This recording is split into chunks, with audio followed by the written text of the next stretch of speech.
Hello दोस्तों, स्वागत है आपके अपने YouTube channel BK physics master में। आज हाजिर हूँ एक और बहुत ही इम्पोर्टेंट वीडियो लेकर। आज की इस वीडियो हम क्लास 12 रसायन विज्ञान के सभी महत्वपूर्ण नियम यानी जो इम्पोर्टेंट नियम हैं रसायन विज्ञान में वो सभी आज हम इस वीडियो में कंप्लीट करने वाले हैं। तो वीडियो बहुत इंपॉर्टेंट होने वाली है, वीडियो को अंत तक ज़रूर देखिएगा। आज की इस वीडियो में हम पढ़ेंगे राउल्ट का नियम, राउल्ट के नियम की सीमाएं, हेनरी का नियम, हेनरी के नियम की सीमाएं और अनुप्रयोग, और कोलराउस का नियम तथा इसके अनुप्रयोग, और फैराडे के नियम। ये इतने क्वेश्चन हम यानी इतने नियम हम पढ़ने वाले हैं जो यूपी बोर्ड 2025 के लिए बहुत ही इम्पोर्टेंट नियम है। तो वीडियो को अंत तक जरूर देखिएगा। पसंद आए तो लाइक कीजिएगा, ज़्यादा से ज़्यादा हो सके शेयर कीजिएगा, नए हो तो सब्सक्राइब जरूर कीजिएगा। तो आइए समझते हैं हम पहला नियम जो कि है राउल्ट का नियम। राउल्ट का नियम क्या कहता है उसे हम समझ लेते हैं।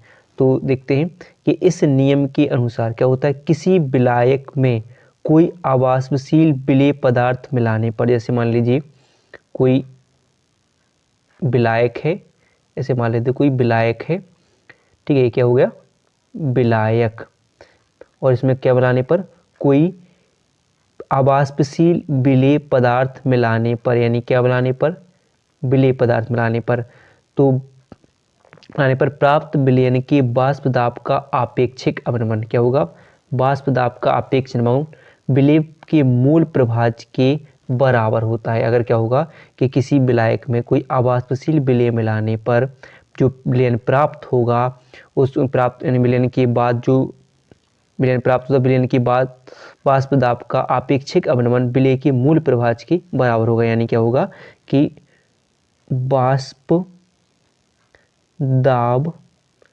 का आपेक्षिक अवनमन क्या हो जाएगा, मूल प्रभाज के, किसके, विलेय के मूल प्रभाज के क्या हो जाएगा, वो बराबर होगा। क्या होगा, विलेय के मूल प्रभाज के बराबर होगा। आप लिख सकते हो, या लिख सकते हैं, या लिख सकते हैं हमसे क्या बराबर होगा, या अनुक्रमानुपाती वही समान होगा। तो हमने क्या पढ़ा कि इस किसी विलायक में, कोई विलायक है, किसी विलायक में कोई आवासशील विलेय पदार्थ मिलाने पर प्राप्त विलयन, जो विलयन प्राप्त हो रहा है, प्राप्त विलयन के वाष्प दाब का क्या होगा, आपेक्षिक अवनमन, और विलेय के मूल प्रभाज, विलेय के मूल प्रभाज के बराबर होगा। तो अगर हम लिखना चाहें तो विलेय का यानी क्या हो जाएगा, वाष्प दाब का आपेक्षिक अवनमन क्या होता है, P0 माइनस PS बटे P0 होता है, बराबर क्या होता है, मूल प्रभाज। मूल प्रभाज को क्या किससे लिखते हैं हम, x से। और अब किसकी बात कर रहे हैं कि विलेय के मूल प्रभाज। अगर मान लें हम कि इसमें विलेय की मात्रा क्या हो n, और विलायक की मात्रा स्मॉल n, और विलायक की मात्रा क्या हो कैपिटल N विलायक की, तब हम क्या करें, केवल विलेय का मूल प्रभाज। तो विलेय का मूल प्रभाज क्या होगा, या हम लिख सकते हैं इसे कि P0 माइनस PS बटे P0 बराबर किसका, तो विलेय का मूल प्रभाज बटे, यानी विलेय की, फिर विलेय की मूलों की संख्या बटे कुल मूलों की संख्या, यानी विलय में उपस्थित कुल मूलों की संख्या के अनुपात को मूल प्रभाज कहते हैं। तो हम किसकी मात्रा बात करें, विलेय की, तो विलेय का मूल प्रभाज बटे विलय में उपस्थित कुल मूलों की संख्या का अनुपात क्या कहलाएगा, विलेय का मूल प्रभाज कहलाएगा। यानी अगर हम मूलतः राउल्ट के नियम के लिए फॉर्मूला लिखना चाहें तो लिख सकते हैं, जो कि n बराबर आप जानते हो विलेय के मूलों की संख्या, यानी n बराबर क्या होता है, W बटे M होता है, यानी किसी पदार्थ की, यानी किसी पदार्थ की मात्रा उस पदार्थ का अणुभार होता है। ठीक है, तो ध्यान रखना है जी, n बराबर W बटे M होता है। अगर लिखना चाहो तो ये हो जाता है राउल्ट का नियम। अगर आप लिखना चाहो कि जहां जो आपका P0 क्या है, PS क्या है, तो आप लिखना चाहो तो क्या होगा, P0 क्या होगा, शुद्ध विलायक का वाष्प दाब, वाष्प दाब होगा, और PS क्या होगा, आपका विलयन का वाष्प दाब हो जाएगा, विलयन का वाष्प दाब हो जाएगा। ये राउल्ट का नियम हो जाता है। क्लियर है, तो ध्यान रखना है। तो इसकी सीमाएं क्या होंगी, तो सीमाएं देखते हैं। तो क्या होता है, यह नियम तनु विलयन पर लागू होता है। किस विलयन के लिए लागू होता है, तनु विलयन के लिए लागू होता है, और यह विलयन केवल आवासशील पदार्थों के विलयन पर लागू होता है। तीसरा होगा विद्युत अपघट्यों के विलयनों पर यह नियम लागू नहीं होता है। अगला देखेंगे कि विलयन में वियोजित होने वाले पदार्थ के विलय राउल्ट के नियम का पालन नहीं करते हैं, ये ध्यान रखना है। तो इतने 4 इसकी सीमा हो जाएंगी। एक बार और रिपीट कर सकते हैं हम, क्या क्या हो जाएगा कि यह नियम केवल किस पर, तनु विलयन पर लागू होता है। यह नियम केवल आवासशील पदार्थों के विलयन पर लागू होता है। विद्युत अपघट के विलयनों पर यह नियम लागू नहीं होता है। विलयन में वियोजित होने वाले यानी घुलने वाले पदार्थ में विलय राउल्ट के नियम का पालन नहीं करता। जो विलय घुल रहा है विद्युत अपघट्टों में, वो किसका पालन नहीं करता, राउल्ट के नियम का पालन नहीं करता है। ठीक है, फिर चलिए अगले नियम की तरफ बढ़ते हैं। और अगला नियम क्या है हमारा, राउल्ट का नियम, सॉरी हेनरी का नियम। ये बहुत वेरी इंपॉर्टेंट नियम है। जितने भी इंपॉर्टेंट नियम पढ़ रहे हैं बहुत इंपॉर्टेंट है, जरूर इन नियमों में से एक न एक नियम आपके पेपर में आने वाला है। तो क्या है, इस नियम के अनुसार स्थिर ताप पर किसी गैस की द्रव्य विलेयता, मान लीजिए स्थिर ताप पर कोई गैस क्या है, द्रव है, और द्रव में क्या घोल रहे हैं हम, गैस, किसमें, द्रव में गैस घोल रहे हैं। घोलने के क्या होगा कि स्थिर ताप पर किसी गैस की द्रव में विलेयता गैस के दाब के समानुपाती होती है। यानी इस गैस को अगर इस द्रव में घोलना है तो जितना इस पर दाब लगाएंगे गैस उतनी ही घुलती जाएगी। तो किस पर निर्भर करता है गैस का घुलना द्रव में, तो दाब पर निर्भर करता है। तो वही बात करें कि स्थिर ताप पर किसी गैस की द्रव में विलेयता गैस के दाब के समानुपाती होती है। यानी अगर मान लीजिए एम समानुपाती पी, उस पदार्थ की मात्रा और उस पर लगाया गया दाब क्या होगा, इन गैस की मात्रा उस पर लगाया गया दाब पी के समानुपाती होगा। हम चिन्ह हटाएं तो एम समानुपाती का चिन्ह आ जाएगा के एच, और यहाँ पर पी हो जाएगा। और के एच क्या होगा, हेनरी नियतांक होगा। के एच क्या, हेनरी नियतांक होगा। अगर लिखना चाहो कि के एच हम लिखे क्या, हेनरी नियतांक, और यहाँ पर मान लो कि पी, समझना ये तो हो जाएगा आपका फॉर्मूला, और पी क्या हो जाएगा, गैस दाब हो जाएगा, गैस का दाब हो जाएगा, और एम हो जाएगा घुली हुई गैस की मात्रा, घुली हुई गैस की मात्रा होगी। क्लियर है, तो ये हो जाएगा हेनरी का नियम। आइए अब चलते हैं इसके हेनरी के नियम की सीमाएं और अनुप्रयोग देख लेते हैं। तो देखिए हेनरी के नियम की सीमाएं क्या हैं, तो यह तनु विलयन पर लागू होता है। और अगली क्या है, यह निम्न दाब व उच्च ताप पर कार्य करता है। यह नियम उन गैसों पर लागू होता है जो विलायक से क्रिया नहीं करती, यानी जिस विलायक में घुलना है अगर उससे जो गैसें क्रिया नहीं करती हैं उन पर यह लागू होता है। फिर रिपीट करेंगे, यह तनु विलयन पर लागू होता है, यह निम्न दाब व उच्च ताप पर कार्य करता है, और यह नियम उन गैसों पर लागू होता है जो विलायक से क्रिया नहीं करती हैं। हो जाएगा। अगला देखिए अनुप्रयोग की बात करें तो शीतल पेय पदार्थ, यानी शीतल पेय पदार्थ के उत्पादन में, जैसे आपने बोला कोका कोला वाली जो पेप्सी ये सब ठंडे पदार्थों में, तो इनका उपयोग किया जाता है। इसमें CO2 गैस घुलने के लिए इस नियम का उसमें उपयोग कर सकते हैं। जो बाटलें आती हैं, बोतलें आती हैं ठंडे पेय पदार्थ वाली, तो उनमें क्या होता है CO2 गैस को घोलने के लिए इस नियम का उपयोग करते हैं। उतना दाब लगाकर, ढक्कन लगाकर उसको दाब देते, जिसके कारण उसमें मिठास होती है, यानी किसके कारण, CO2 गैस यानी कार्बन डाइऑक्साइड के कारण उन्हीं बोतलों में मिठास होती है। फिर क्या है, गोताखोर द्वारा सांस लेने में क्या होता है कि गोताखोर जब समुद्र के तल के नीचे जाते हैं तो उनका शरीर में उनकी जो सिलेंडर में जो गैसें होती हैं लगा के होते, तो वो गैसें उनके शरीर में उतनी घुलती जाती हैं, और जैसे भी ऊपर आती हैं तो दाब क्या हो जाता है, कम हो जाता है, और गैसें बाहर निकलती हैं। तो गोताखोर द्वारा सांस लेने में किसका उपयोग किया जाता है, हेनरी के नियम का उपयोग किया जाता है कि जैसे जाते हैं नीचे तक जाते हैं तो गैस उसमें घुलती जाती है शरीर में दाब के अनुसार, ऊपर आते हैं तो गैस निकलती है बाहर, घुल निकलती है। तो इसी बताया कि इसके गोताखोरों द्वारा कि जो सिलेंडर उपयोग करते हैं उनमें सब गैसें घुल जाती हैं। फिर अगला है फेफड़ों की क्रियाविधि में, ऐसे ही फेफड़े आपने देखा पंप काम, फेफड़ों का काम क्या होता है, पंप करना। तो सांस लेना और छोड़ना, जितना दाब लगेगा अंदर आएगी और छोड़ेंगे तो बाहर निकल जाती है। तो पहाड़ों पर पर्वतारोहियों द्वारा सांस लेने में, ऊपर जाने में पड़ा है कि दाब कम होता है तो इसलिए गैस भी कम मात्रा में घुलती है, तो सांस लेने में ऊपर जाने में दिक्कत होगी, और नीचे क्या होगा, वायुमंडल में नीचे जाने पर क्या होती है, दाब बढ़ जाता है, तो हमें उतने अच्छे सांस आराम से ले सकते हैं। तो पहाड़ों पर पर्वतारोहियों द्वारा सांस लेने में इसका उपयोग किया जाता है। फिर देखिए अगला नियम जो कि बहुत ही इम्पोर्टेंट नियम है, वो 100% आपके पेपर में इस साल बनने वाला है, जो कि है क्या है, कॉलराउस का नियम। कॉलराउस का नियम क्या बताता है कि इस नियम के अनुसार अनंत तनुता पर किसी विद्युत अपघट क्या होता है, जिसमें धारा प्रवाहित करने पर, जिस पदार्थ में धारा प्रवाहित करने पर वो दो भाग में टूट जाए तो क्या कहलाता है, विद्युत अपघट कहलाता है।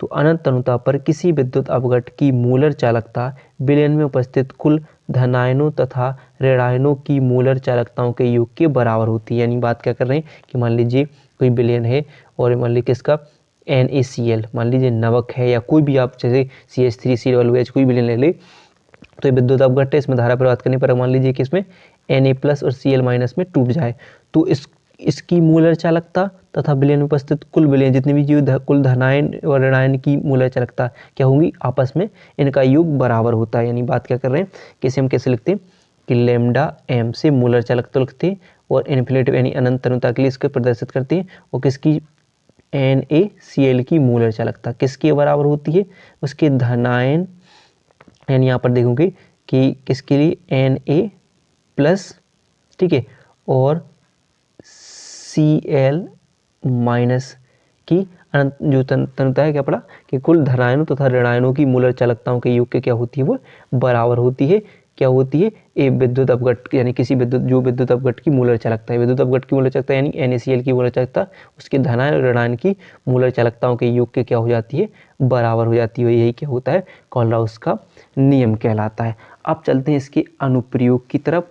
अनुप्रयोग बहुत ही इम्पोर्टेंट है। जैसे इसमें बताया गया कि पहला कि दुर्बल विद्युत अपघट्टों की अनंत तनुता पर मोलर चालकता ज्ञात करने के लिए पहला इसका अनुप्रयोग उपयोग में लाया जाता है। जैसे मान लीजिए कोई एसिटिक अम्ल, जैसे क्या समझे, एसिटिक अम्ल यानी CH3COOH की अगर हमें क्या करना है, एक दुर्बल विद्युत अपघट्ट है, इसे हम क्या मान लेते हैं, क्या है, दुर्बल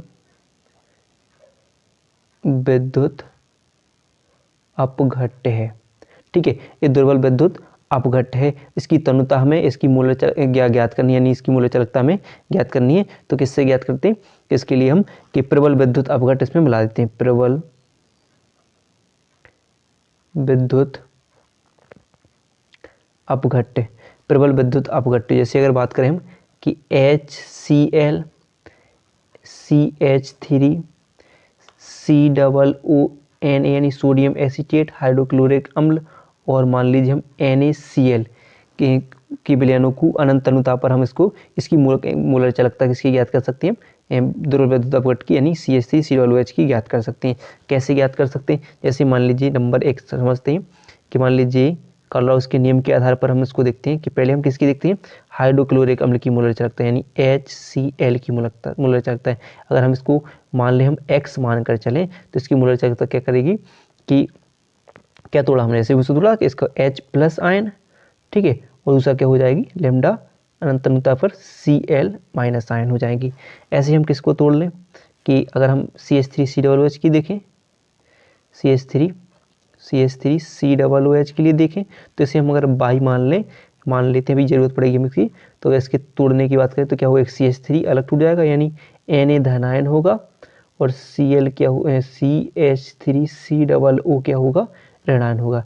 ऐसे NaCl को तोड़ लें अगर हम, ठीक है, NaCl को तोड़ लें तो इसे हम Z मान लेते हैं, और इसको तोड़ें अगर हम किस पर तोड़ें तो एक Na+ और क्या हो जाएगा, Cl- हो जाएगा। अगर क्या करें हम इन x/z यानी क्या करें हम एक फॉर्मूले की तरफ रखें इसके लिए x + y - z कर दें, तो हम क्या करें कि सबको एक तरफ हम रख कर दें, तो जो मान है उसको यहाँ पर रख देते हैं। जैसे x की जगह क्या लिखें हम लैम्डा अनंत तनुता पर यानी इन्फिनिटिव H+ और क्या हो जाएगा लैम्डा इन्फिनिटिव Cl- और फिर क्या लगाना हमें प्लस, आप क्या लिखेंगे हम लैम्डा Na+ और क्या हो जाएगी C, जो क्या होगा आपका Na+ और CH3